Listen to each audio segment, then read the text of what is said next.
ಒಂದು ದೊಡ್ಡ ಕೆರೆಯಲ್ಲಿ ಒಂದು ಕಪ್ಪೆ ಮತ್ತು ಒಂದು ಮೀನು ವಾಸಿಸುತ್ತಿದ್ದವು.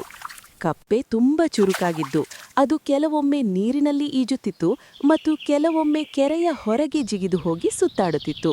ಆದರೆ ಮೀನು ಸದಾ ನೀರಿನಲ್ಲೇ ಇರುತ್ತಿತ್ತು. ಒಂದು ದಿನ ಕಪ್ಪೆ ಮೀನುಗೆ ಹೇಳಿತು, ನಾನು ನೀರಿನ ಹೊರಗೂ ಹೋಗಿ ಹಸಿರು ಗಿಡಗಳು, ಹೂಗಳು ಮತ್ತು ದೊಡ್ಡ ಜಗತ್ತನ್ನು ನೋಡುತ್ತೇನೆ. ನೀನು ಕೂಡ ನನ್ನ ಜೊತೆ ಹೊರಗೆ ಬಾ. ಮೀನು ನಗುತ್ತಾ ಹೇಳಿತು, ನನಗೆ ನೀರೇ ನನ್ನ ಮನೆ. ನಾನು ಹೊರಗೆ ಬಂದರೆ ಬದುಕಲು ಸಾಧ್ಯವಿಲ್ಲ.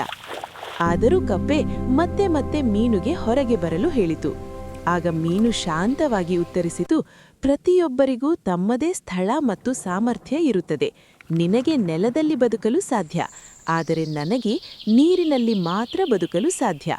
ಅದನ್ನು ಕೇಳಿ ಕಪ್ಪೆಗೆ ತನ್ನ ತಪ್ಪು ತಿಳಿಯಿತು. ಅದು ಹೇಳಿತು, ನೀನು ಸರಿ ಹೇಳಿದ್ದೀಯಾ, ಎಲ್ಲರೂ ಒಂದೇ ರೀತಿ ಇರಬೇಕೆಂದು ಇಲ್ಲ. ಆ ದಿನದಿಂದ ಕಪ್ಪೆ ಮತ್ತು ಮೀನು ತಮ್ಮ ತಮ್ಮ ಸ್ಥಳದಲ್ಲಿ ಸಂತೋಷದಿಂದ ಬದುಕತೊಡಗಿದವು. ನೀತಿ: ಪ್ರತಿಯೊಬ್ಬರಿಗೂ ತಮ್ಮದೇ ಸಾಮರ್ಥ್ಯ ಮತ್ತು ಸ್ಥಳ ಇರುತ್ತದೆ, ಅದನ್ನು ಗೌರವಿಸಬೇಕು.